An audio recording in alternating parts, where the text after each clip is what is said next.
The words rippled through the command center with casual indifference. Another specimen collected, another entry in the vast catalog of the Jacksori Collective. Admiral Tuvax allowed himself a small gesture of satisfaction, the slight vibration of his upper appendages that passed for applause among his kind. Let the record show that specimen acquisition was executed without incident, Tuvax announced, his voice carrying the pleasant harmonics of a being who had overseen thousands of similar operations. Bring the containment pod to Examination Bay 4. The bridge crew went about their duties with practiced efficiency. This was routine. The galaxy teemed with life, and the Jacksori had been collecting, cataloging and studying it for over 12,000 cycles. They were the undisputed masters of xenobiology across 3 galactic arms, their research facilities housing specimens from over 18,000 worlds. Yet something about this particular acquisition stirred an unusual sensation in Tuvax's tertiary nerve cluster. A feeling that, had he been human, might have been identified as unease. Admiral Science Officer next called from her station. The subject's vital signs are showing anomalous patterns. Tuvax glided across the polished obsidian floor. Explain. The human child is exhibiting elevated cardiovascular activity and unusual neurochemical surges. Nothing dangerous but not consistent with our baseline models. Fear response? No, sir. Our translators are picking up vocalizations that suggest defiance. Tuvax's outer membrane rippled with amusement. How quaint. The specimen believes it can intimidate us. He leaned toward the monitor, examining the small bipedal creature contained within the transparent walls of the acquisition pod. Have we collected from this region of Terra before? No, Admiral, this is our first extraction from what the locals call North America. Previous specimens came from isolated communities in what they term Asia and Africa. And those specimens, docile after initial confusion. This one is different. The human child was small, perhaps 7 orbital cycles by their measurement. It wore artificial coverings in bright colors, and its upper cranial region sprouted strands of golden fiber. But what caught Tuvax's attention was the expression on its face. Not terror, not confusion, but something that reminded him of a Krillian hunting beast, calculating, waiting. Begin standard processing. Tuvax ordered, I want full biometric analysis, cognitive mapping and cultural imprinting. The archivist will be pleased to add another variation to our human collection. As he turned away, Science Officer Nex hesitated. Sir, there is one other anomaly. Yes? The extraction site. Our sensors detected unusual technological signatures, more advanced than our previous encounters with human civilization. Tuvax dismissed this with a flick of his sensory filaments. Their technology is primitive at best. They have barely managed to leave their own planetary system. Yes, sir, but our historical records indicate their technological development is accelerating at an unusual rate, noted Officer Nex. But hardly concerning. Even if they advance for another 100 cycles, they would still be millennia behind the Jacksori Collective.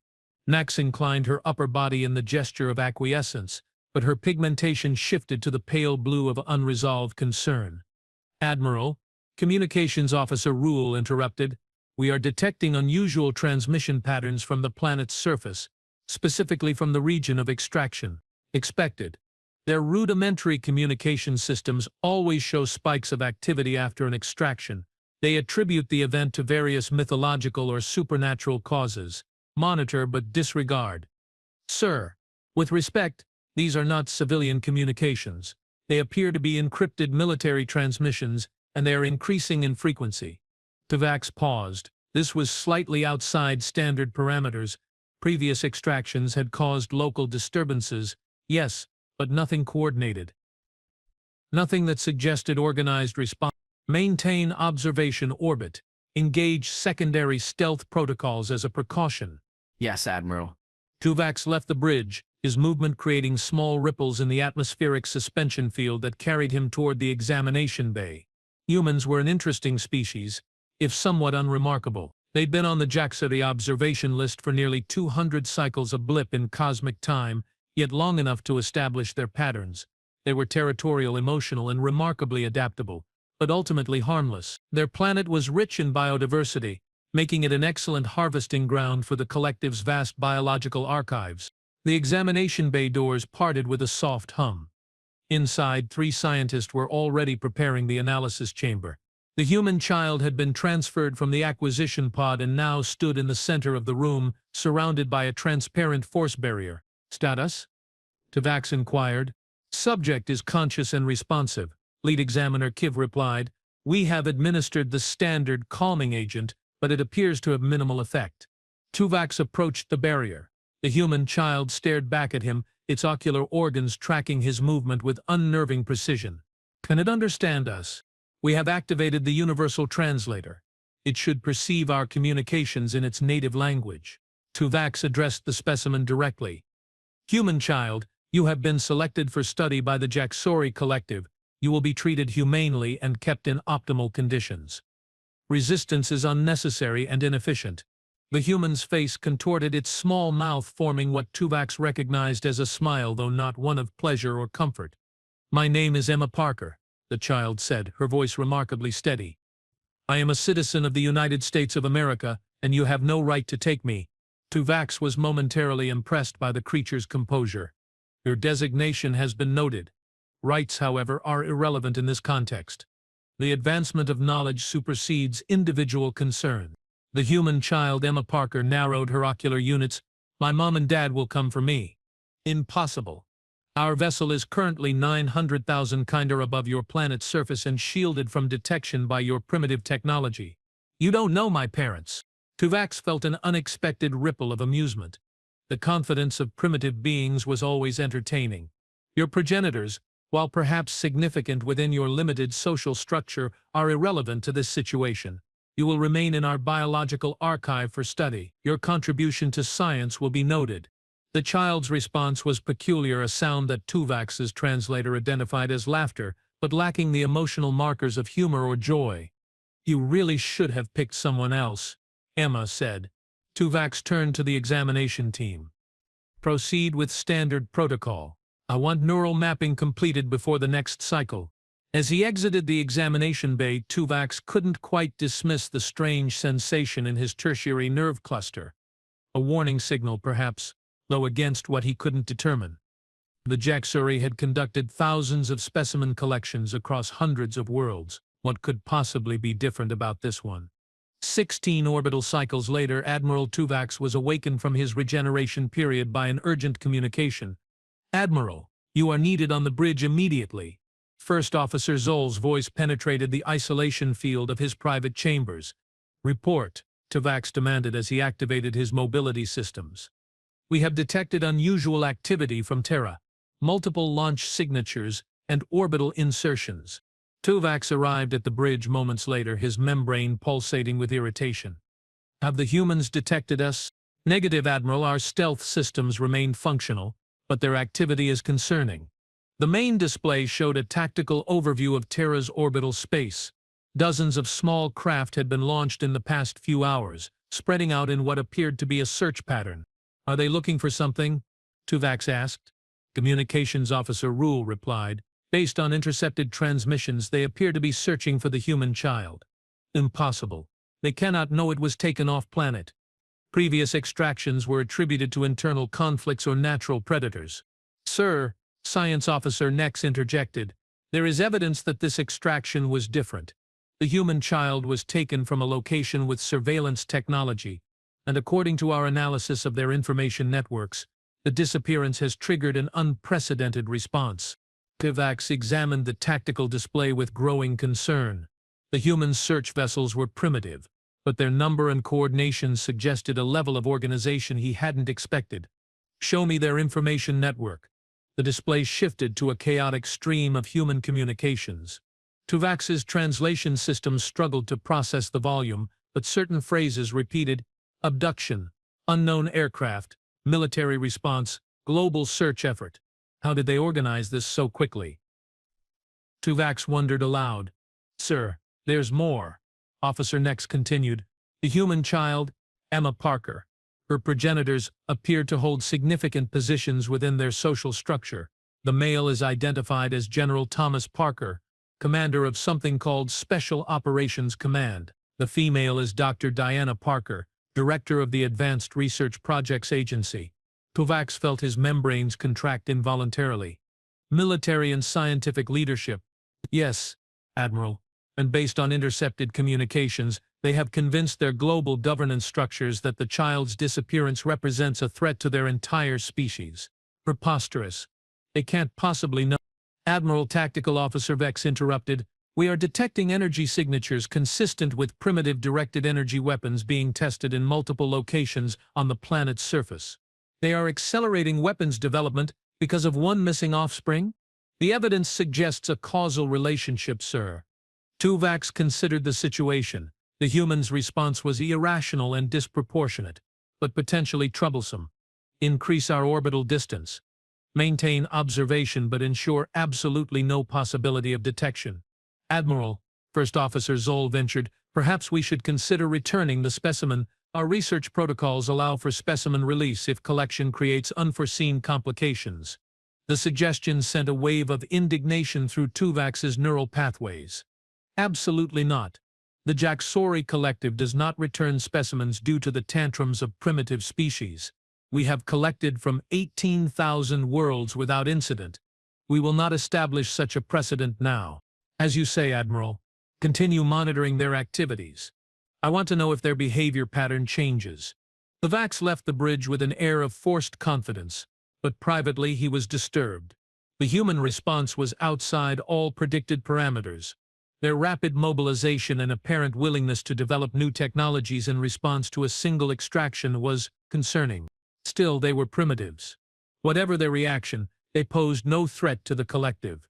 Their search would eventually falter, their attention would drift to other concerns, and Emma Parker would remain safely contained in the biological archives, one specimen among millions. Admiral Tuvix, you need to see this. The Vax looked up from his research console. It had been 64 cycles since the extraction, and the unusual human response had become a subject of academic interest to him. Their persistence was remarkable if ultimately futile. What is it, Officer Nex? The humans have developed a new propulsion system. They are venturing beyond their solar system. Tuvix felt a flicker of surprise. That's decades ahead of our projected timeline for their species. The display showed crude but functional spacecraft leaving Terra's influence, heading toward nearby star systems. Their progress is accelerated. Nex acknowledged, and there's something else. The vessels all bear the same marking. The display zoomed in on one of the ships. On its exterior was a symbol simple but unmistakable, a stylized representation of a human child with golden cranial fibers. Emma Parker, Tuvix whispered. Yes, Admiral. They are looking for her. Still, after 64 cycles, this defies all behavioral models for their species. Sir, I have been analyzing their communications. The search for the Parker offspring has become integrated into their culture. They have dedicated enormous resources to space exploration with the explicit purpose of finding her. One specimen. They have reorganized their entire civilization for one specimen. Tuvix couldn't keep the disbelief from his voice. It appears so, Admiral. And there's more. Their technological development rate has increased by approximately 400% since the extraction. They have made advances in propulsion, communications, and energy systems that should have taken centuries. Tuvix felt genuine concern now. Are they approaching Jaxori technology levels? No, Admiral. They remain primitive by our standards, but their rate of advancement is unprecedented in our records. Continue monitoring. If any human vessel approaches Jaxori space, notify me immediately. As the cycles passed, reports of human advancement continued. They established colonies on nearby worlds. They developed more efficient engines. Their search expanded, methodically and relentlessly. And always, their vessels bore the symbol of the golden-haired child. 200 cycles after the extraction, Tuvix received the news he had been dreading. Admiral, First Officer Zoll reported, a human vessel has been detected at the edge of Jaxori space. Impossible. They couldn't have developed the technology to reach us so quickly. The evidence is conclusive, sir. They have developed a form of faster-than-light travel, crude but functional. How many vessels? Just one, Admiral. Small. Likely a scout. Tuvix considered this information. They can't possibly pose a threat. Our defensive systems are millennia beyond anything they could have developed. Yes, Admiral. However, their presence suggests they may have somehow tracked us. Tracked us? Our stealth technology is perfect. Yes, sir. But the humans have displayed unexpected capabilities. And there's one other detail. What? The vessel's identifier. According to our translation systems, it's named Emma's Promise. Torpax felt a cold sensation ripple through his neural network. Increased security around the biological archives. I want additional containment protocols for the human specimen immediately. Admiral, perhaps we should consider— No, we will not be intimidated by primitives. The Jacksori Collective has never returned a specimen, and we will not start now. The human vessel maintained position at the edge of Jacksori space for several cycles, then departed. Tuvax almost allowed himself to relax, to believe the threat had passed. Then more vessels arrived, dozens, then hundreds. They didn't approach further, didn't attempt communication. They simply formed a perimeter around Jacksori space, watching, waiting. Admiral. Science Officer Nex reported 400 cycles after the extraction. We have detected unusual energy signatures from the human vessels. Weapons? Unknown, sir. But the output levels are significant. They appear to be testing something. Tuvax felt genuine alarm now. How have they advanced so quickly? This defies all evolutionary models. Sir, I have been studying their communications and history. The search for Emma Parker has become the defining purpose of their civilization. They have devoted nearly all their resources to developing technologies that might help them find her. Generations have been raised with this single goal. One specimen, Tuvax muttered, all this for one specimen. Admiral, Communications Officer Rule interrupted. We are receiving a transmission from the humans. On screen. The display shifted to show a human face, older, weathered, but with unmistakable determination in its expression. I am Admiral James Parker of the United Earth Fleet, the human said, its voice translated into Jacksori harmonics. You have something that belongs to us. Tuvax felt a tremor of recognition. Parker, I am the great-great-grandson of General Thomas Parker and Dr. Diana Parker, the human continued.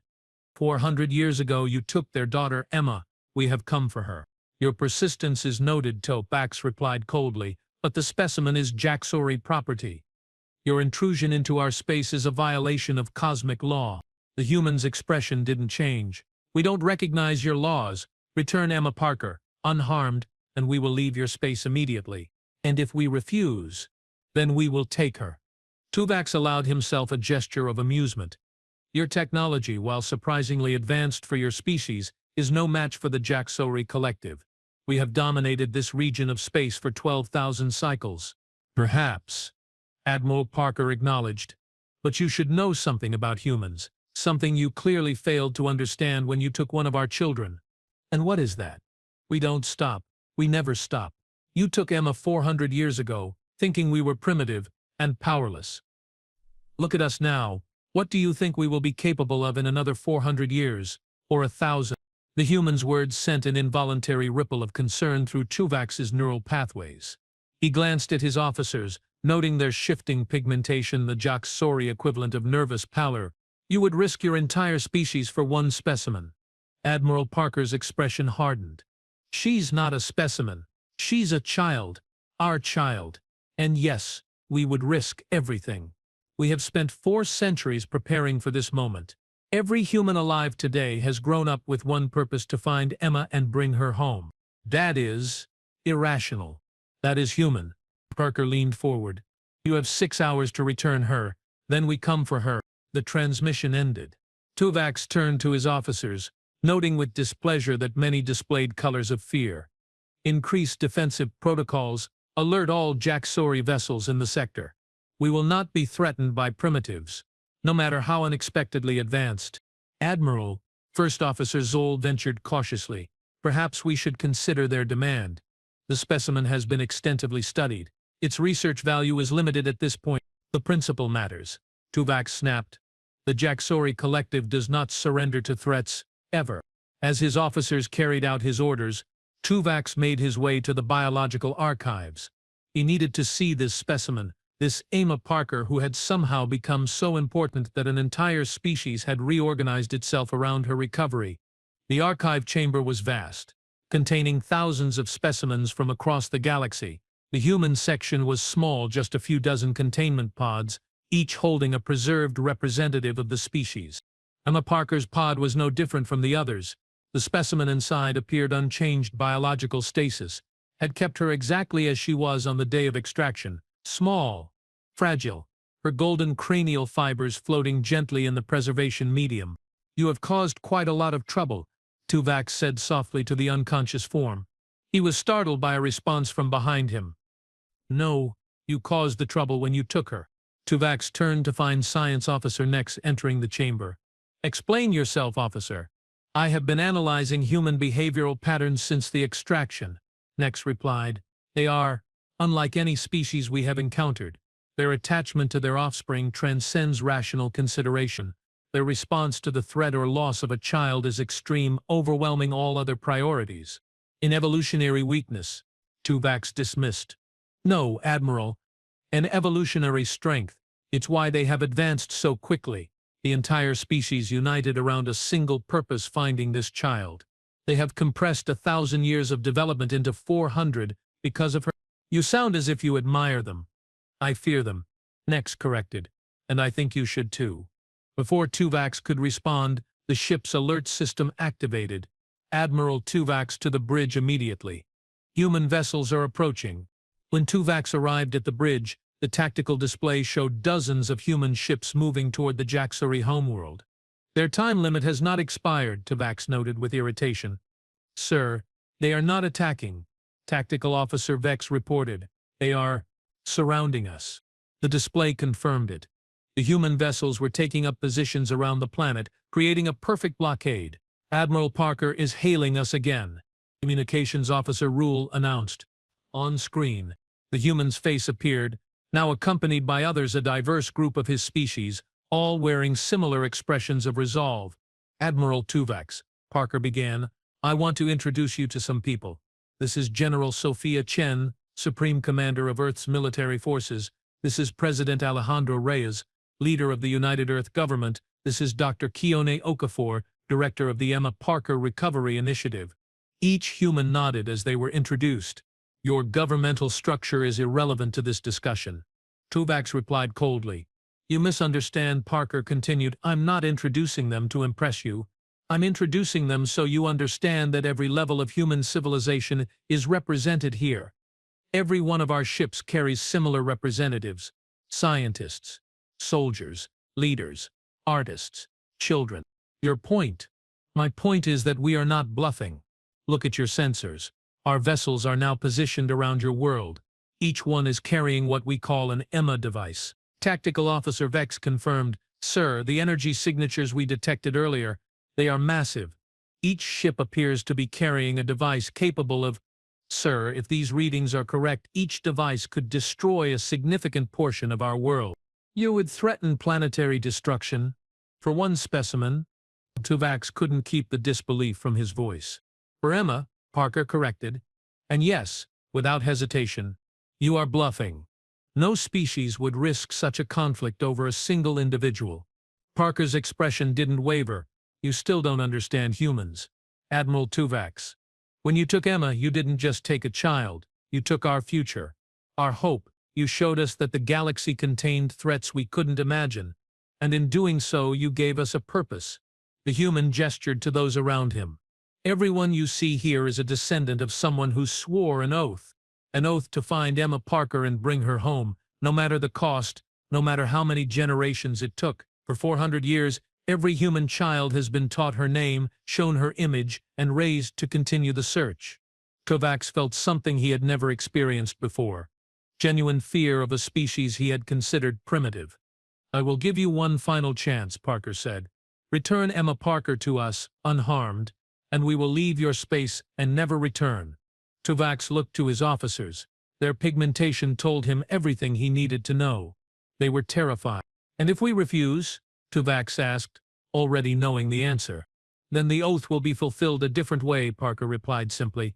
"Every human alive today would gladly sacrifice themselves to ensure that those who took Emma Parker never take another child from any species. We have prepared for this moment for 400 years, Admiral. We have lived for it. We have built our entire civilization around it." The human leaned forward. "So tell me, Admiral, Is one specimen worth the existence of your world? In the silence that followed, Tuvax realized a profound truth. The Jaxuri had collected specimens from 18,000 worlds because those worlds had allowed it, because no species had ever valued a single life enough to pursue the collective across the stars, across the generations. Until humans. First Officer Zoll, Tuvax said quietly, prepare the human specimen for transport. Yes, Admiral, Zoll replied, relief evident in his voice. Turning back to the screen, Tuvax addressed Admiral Parker. The specimen will be returned to you.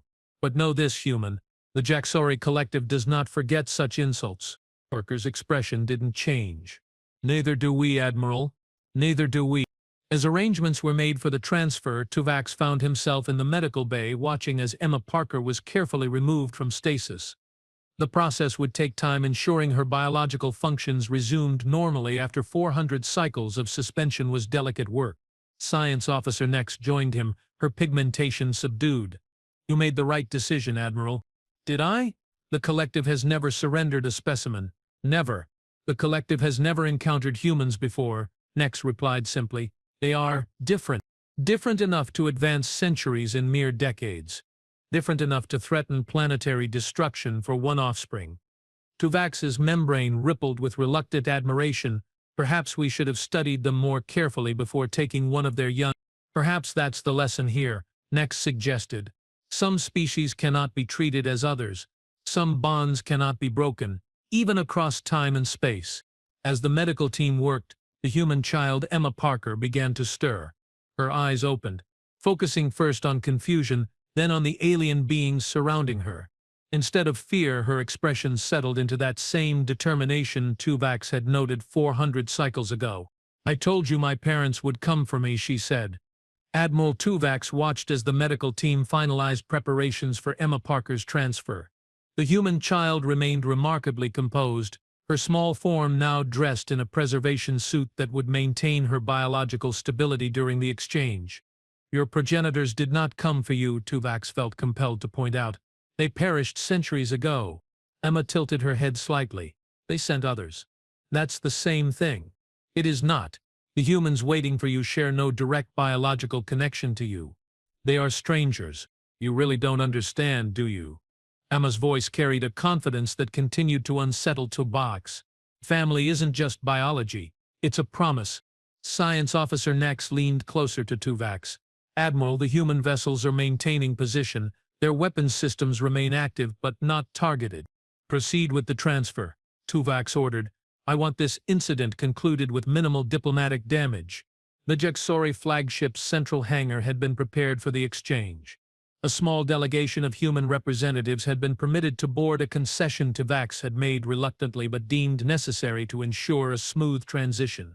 Remember, Tuvax instructed his officers as they escorted Emma toward the hangar, display strength and dignity. The Jaxori Collective does not admit error. We are simply exercising our discretion to release a specimen whose research value has been exhausted. Of course, Admiral, Nex replied, her pigmentation betraying skepticism. The hangar doors parted to reveal 5 humans waiting in a perfect semicircle. They wore matching uniforms of deep blue, each bearing the now familiar emblem of the golden-haired child. Admiral Parker stood at the center, flanked by 2 military officers and 2 individuals in what appeared to be scientific attire. Admiral Tuvax, Parker acknowledged with a formal nod. Then his gaze shifted to the small figure beside the Jaxori delegation, and his composed demeanor faltered momentarily. Emma, he said, his voice carrying a warmth that Tuvax found peculiar given their lack of direct biological connection. The child looked up at the human admiral, studying his face. You have my grandfather's eyes, she said simply. Parker knelt down to her level. I'm James, your great-great-grandson, though I know that must sound strange to you. A little, Emma admitted, but you came for me just like they promised. We never stopped looking, Parker replied, not for a single day in 400 years. Tuvax observed this exchange with scientific fascination. The emotional connection between these genetically distant humans was immediate and profound, challenging all Jaxori understanding of sentient relationships. The specimen has been maintained in optimal condition, Tuvax interjected, uncomfortable with the emotional display. Our stasis technology has preserved her biological functions without degradation. She will require minimal adjustment to resume normal metabolic processes. One of the human scientists stepped forward. We have prepared extensively for Emma's physiological and psychological transition. Our medical team is standing by on our flagship. That won't be necessary, Emma interrupted, her gaze still locked with Parker's. I'm fine, I want to go home now. Parker smiled. We have got a room ready for you. It's filled with things we thought you might like: books, games, pictures. We have been getting it ready for a very long time. Does it have paints? I like to paint. It has the best paints humanity could create, Parker assured her, and a view of Earth from orbit. It's changed a bit since you last saw it. Tuvax cleared his throat, a sound he'd learned was effective when communicating with humans. The transfer documentation requires your signature, Admiral Parker. The collective maintains precise records of all specimen releases. Parker stood, his expression hardening as he turned back to Tuvax. She's not a specimen. But yes, I will sign your documentation. As a junior officer presented the digital record tablet, Tuvax continued speaking. The Jaxori Collective expects that this matter is now concluded. Your vessels will depart our space immediately, and no further incursions will occur. Parker paused, stylus hovering above the tablet. That depends. Depends on what factor? On whether you have learned anything from this, Parker replied, his tone deceptively casual. On whether the Jaxori Collective will continue abducting children from other worlds. Our scientific collection practices are not subject to negotiation with other species, Tuvax said stiffly.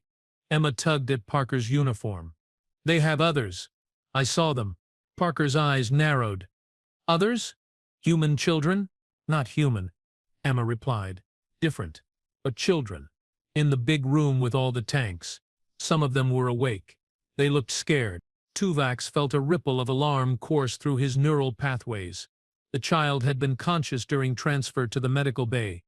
She must have observed the biological archives. Our specimen collection is extensive and diverse, Tuvax said carefully. It represents 18,000 worlds and countless species, including their children, Parker noted, his voice now dangerously soft. Juvenile specimens provide valuable developmental data. Parker handed the unsigned tablet back to the junior officer. I need to confer with my team. The human delegation formed a tight circle, speaking in hushed tones that Tuvax's sensory appendages struggled to capture. He caught fragments: treaty conditions, broader responsibility, additional demands. After several moments, Parker turned back to face Tuvax. We have modified our terms. Terms? Tuvax felt his outer membrane ripple with indignation. The agreement was for the return of the Parker specimen only. Parker corrected automatically. And yes, that was the initial agreement. But we have determined that it's insufficient. Explain. Humanity has spent 4 centuries searching for one child. In doing so, we have developed technologies, united our species, and expanded across dozens of star systems. We did this for Emma Parker. But now we understand that she's not the only child you have taken. That is not your concern. It is now, Parker replied simply. Our new terms are as follows. The Jaxori Collective will release all juvenile specimens of all species currently held in your archives. Additionally, you will agree to cease the collection of sentient juveniles from any world permanently. Tuvax felt genuine shock ripple through his neural network. That is unprecedented, unacceptable. The collective's research methodologies have remained unchanged for 12,000 cycles. Then it's time for them to change, Parker replied. Our fleet remains in position. Admiral Tuvax, our weapons remain armed. You would risk interstellar war over specimens that aren't even of your species. Parker glanced down at Emma, who stood resolute beside him. What do you think, Emma?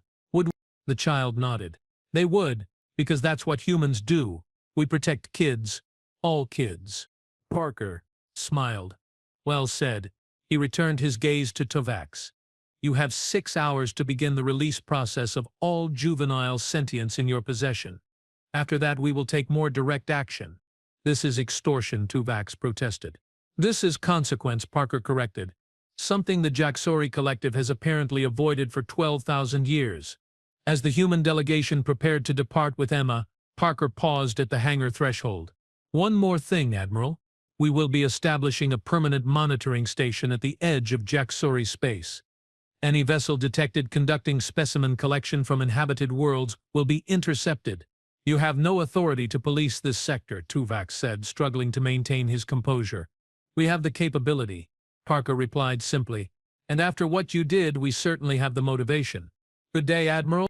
As the hangar doors closed behind the humans, Tuvok turned to Science Officer Nex, his membrane pulsating with barely contained fury. Prepare a full tactical analysis. I want options for neutralizing the human fleet. Nex's pigmentation shifted to a deep purple of concern. Admiral, with respect, that would be unwise. Their weapons technology, while crude, appears extremely powerful. Our preliminary scans suggest their EMA devices could indeed cause catastrophic damage. They are bluffing, Tuvok insisted. No species would risk annihilation over unrelated juvenile specimens. The humans would, Nex replied quietly. They have demonstrated that quite clearly. And now that they have seen our biological archives, they won't stop until all juvenile specimens are released. First Officer Zoll approached, his movements betraying agitation. Admiral, the Collective Council is demanding an immediate report. They have been monitoring the situation. Tell them I'm formulating a strategic response. They specifically requested your presence, sir. Immediately, Tuvok felt a cold sensation ripple through his neural pathways. In 12,000 cycles, the Collective Council had never intervened directly in a specimen collection operation. Their involvement now suggested severe concern at the highest levels of Jaxori governance. Very well, maintain surveillance on the human vessels and alert me to any changes in their position or weapon status. The council chamber was located deep within the flagship, a vast circular room lined with neural interface terminals. As Tuvok entered, 12 holographic projections flickered into existence around him, the ruling minds of the Jaxori Collective, observing from their respective worlds across the galactic arm. Admiral Tuvok, the Prime Counselor's harmonics reverberated through the chamber. You have placed the Collective in an unprecedented situation. Tuvok assumed the formal posture of deference. Honored Counselors, the human response to specimen collection was outside all predicted parameters, their technological advancement rate. We are aware of the circumstances, the Prime Counselor interrupted. What concerns us is your management of the situation. I have maintained collective protocols throughout. The specimen was only surrendered when the risk to our homeworld became unacceptable. And now the humans demand the release of all juvenile specimens. Another counselor noted, their harmonics tinged with disapproval. A demand we should reject, Tuvok argued. The Collective has never yielded to external pressure in matters of scientific methodology. The Collective has never faced extinction before, the Prime Counselor replied bluntly. Our analysts have reviewed the human capabilities. Their weapons, while primitive in design, contain sufficient destructive potential to render significant portions of our worlds uninhabitable. With respect, counselors, surrendering to their demands would establish a dangerous precedent. Perhaps the precedent that needed to be established was more careful selection of specimen sources, a third counselor observed dryly. 12,000 cycles of collection, and you managed to select a juvenile from perhaps the only species willing to pursue us across 4 centuries. Tuvok felt the sting of the rebuke. The humans showed no indication of such capabilities when the specimen was collected. Their technological level was primitive. And yet here we are, the Prime Counselor said, facing a species that compressed a millennium of advancement into a fraction of that time, all to recover a single offspring. A species now demanding we change practices maintained since the founding of the Collective. What would you have me do? Tuvok asked, already suspecting the answer. You will comply with their demands, the Prime Counselor stated. All juvenile specimens from all sentient species will be released and returned to their worlds of origin where possible. The Collective's collection protocols will be revised to exclude juveniles of any potentially sentient species. Counselors, this is unprecedented. The research value is exceeded by the survival value, the Prime Counselor finished firmly. The humans have demonstrated both the willingness and ability to destroy Jaxori worlds. They have also, interestingly, demonstrated the capacity for mercy by offering terms rather than immediate attack. Another counselor's hologram leaned forward. We find ourselves in the unexpected position of being technologically outmatched by a species we considered primitive 4 centuries ago. Their advancement rate is concerning, precisely why we should resist their demands. Tuvax argued, if they continue advancing at this rate, then antagonizing them further would be suicidal. The Prime Counselor interrupted. Our analysis suggests that human commitment to protecting juveniles, even those of unrelated species, is a fundamental aspect of their psychology. They will not yield on this point. The Council's decision was unanimous. Tuvax was to comply with all human demands, establish new collection protocols, and most humiliatingly serve as diplomatic liaison to the human monitoring station that would soon be established at the edge of Jaxori space. As the Council projections faded, Tuvax remained in the chamber, his neural pathways cycling through confusion, anger, and reluctant fascination. How had this happened? How had one insignificant specimen acquisition led to the fundamental restructuring of collective scientific practice? Admiral Science Officer Nex's voice interrupted his rumination. The humans are requesting confirmation of our compliance. Tell them. Tuvax paused, struggling with the unfamiliar taste of defeat. Tell them the collective agrees to their terms. Release protocols for juvenile specimens will begin immediately. Yes, Admiral, and there's one more thing. Admiral Parker has sent a personal message for you. Display it. A small holographic projection appeared before Tuvax, showing the human admiral standing beside Emma Parker on what appeared to be the bridge of their vessel. Admiral Tuvax, Parker began, I wanted you to see this. Emma has just had her first look at Earth from orbit. 400 years after you took her, the projection shifted to show Emma staring wide-eyed at a viewing portal, her small hands pressed against the transparent material as she gazed at the blue-green world below. It's different, her voice came through clearly. There are lights everywhere, and those rings around it. Orbital habitats, Parker explained to her. Hundreds of them, built during the search for you. All that, for me, for you, Parker confirmed. And because of you, your disappearance changed us, Emma. It united us in ways nothing else could have. When you were taken, humanity was divided, confined to one world, fighting over resources and ideologies. Looking for you gave us purpose, a reason to reach for the stars. The child was silent for a long moment, then turned to face Parker. I'm sorry my mom and dad couldn't see me come home. They knew we would find you, Parker assured her. Their last words, recorded for future generations, were a promise that humans would never stop looking for you, and we didn't. The projection shifted back to Parker, now addressing Tuvax directly. I thought you should see this, Admiral, not as a taunt, but as an education.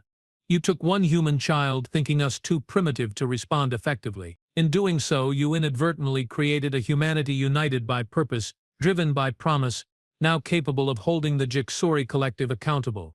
Parker's expression softened slightly.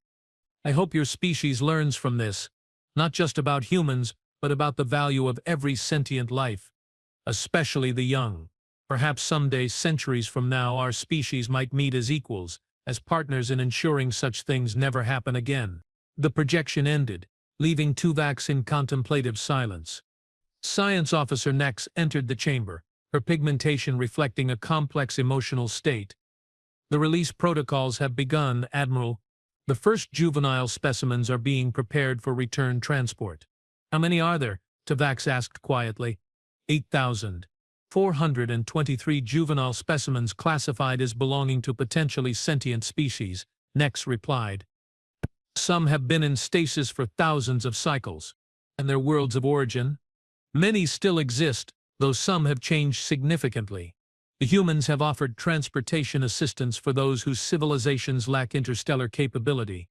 Tuvax absorbed this information with growing discomfort.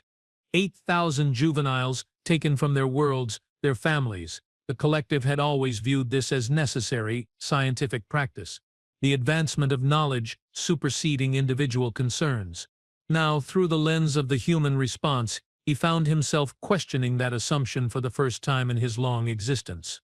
Admiral Parker also sent information about their monitoring station. Nex continued, they are calling it Emma's Watch.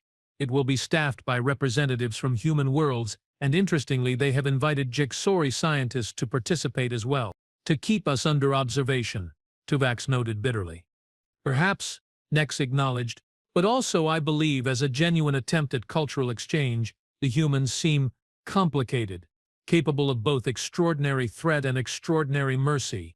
They are a paradox, Devax agreed, willing to risk interstellar war over a single child, yet offering diplomatic solutions rather than the destruction they could easily have inflicted. I have been analyzing their communications since the exchange, Nex said. There's something remarkable in their historical records. The search for Emma Parker didn't just accelerate their technological development, it fundamentally altered their social structure. They abandoned centuries of internal conflict, unified their governance systems, and restructured their entire resource allocation model. All to find one child. Irrational, Tuvax muttered, but without conviction. Effective, Nex countered.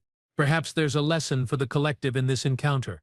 Perhaps our 12,000 cycles of uncontested collection has led to complacency, ethical blindness. Tuvax would have dismissed such heretical thoughts from any other officer, but Nex had proven herself insightful throughout this crisis, and now facing the unprecedented humiliation of collective capitulation, he found himself receptive to new perspectives. Perhaps, he admitted, though the Council will never acknowledge it publicly. They don't need to. Nex replied, the results speak for themselves. The juvenile specimens are being released. Collection protocols are being revised. And the Jaxori Collective has encountered a species capable of holding us accountable for our actions. A species that advanced centuries in mere decades, Tuvax noted, all because of one child. Emma Parker, Nex said, testing the name in her harmonics, a designation that will now be permanently recorded in collective history. And a warning, Tuvax added, never underestimate the response of any species to the taking of their young. 6 cycles later, Tuvax stood in the observation dome of the flagship, watching as the last transport vessels departed for distant worlds, carrying the remaining juvenile specimens back to their places of origin. The human fleet maintained its vigilant position, though some vessels had been reassigned to escort the transports, ensuring the safe return of each child. Admiral, Communications Officer Rule approached. We are receiving an unusual transmission from the human flagship. It's being broadcast on all frequencies, in multiple languages. Content? It appears to be a story, sir, about Emma Parker, and about us. Put it through. The observation dome's audio system came to life with a human voice, not Admiral Parker's, but a younger female's reading with clear, measured tones. Once, there was a child named Emma Parker who was taken from her home by beings from beyond the stars. They thought her small and insignificant, just one specimen among millions in their vast collection. They did not understand what they had done. For when humans lose a child, they do not rest, they do not forget.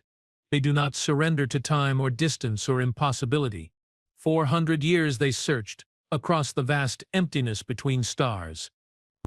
400 years they advanced, they unified, they built, all for one purpose, to find the child who was taken. And when at last they found her, they discovered she was not alone. Thousands of children from thousands of worlds, held in timeless sleep far from those who loved them.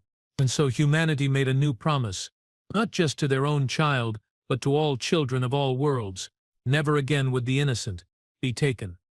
Never again would the powerful collect the young like specimens in a case. For in protecting the children of others, we protect our own. In returning the stolen to their homes, we return to the best parts of ourselves. Let it be known across the stars, we are humanity. We found our child, and in doing so, we found our purpose. The transmission ended, leaving the observation dome in silence. They are making it into a legend, Tuvax realized aloud, a foundation myth for their interstellar culture, and a warning to others who might consider similar actions. Nex added, quite effective really. The story will spread far beyond our space. Tuvax turned from the viewport.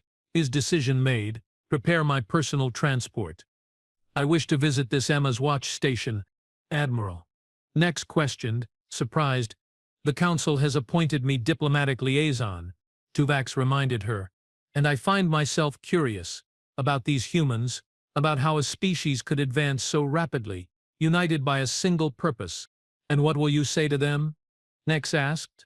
Tuvax considered this for a long moment. That the Jaxori Collective has existed for 12,000 cycles, that we have catalogued 18,000 worlds, that we have accumulated more scientific knowledge than perhaps any civilization in this galactic arm. And yet, he continued, membrane rippling with reluctant admiration, we have learned more about the nature of sentient connection in the past 400 cycles than in all the time before. From a species we considered primitive, from their response to the taking of one child. As Tuvex's transport departed the flagship, he watched the stars streak by, contemplating the profound shift in collective understanding. For 12,000 cycles, the Jaxori had believed themselves the undisputed masters of collection and categorization, the premier scientific minds of known space. Now they found themselves humbled by a species that had been planet-bound when first encountered. A species that had compressed a millennium of advancement into 4 centuries. A species that had crossed the stars not for conquest or resources, but for a child. One child whose absence had transformed a civilization. One child whose return had rewritten the protocols of an empire. One child whose story would now be told across 1,000 worlds. The Jaxori had taken one human child and lost 1,000 generations of complacency. And in that loss, perhaps, was the beginning of wisdom.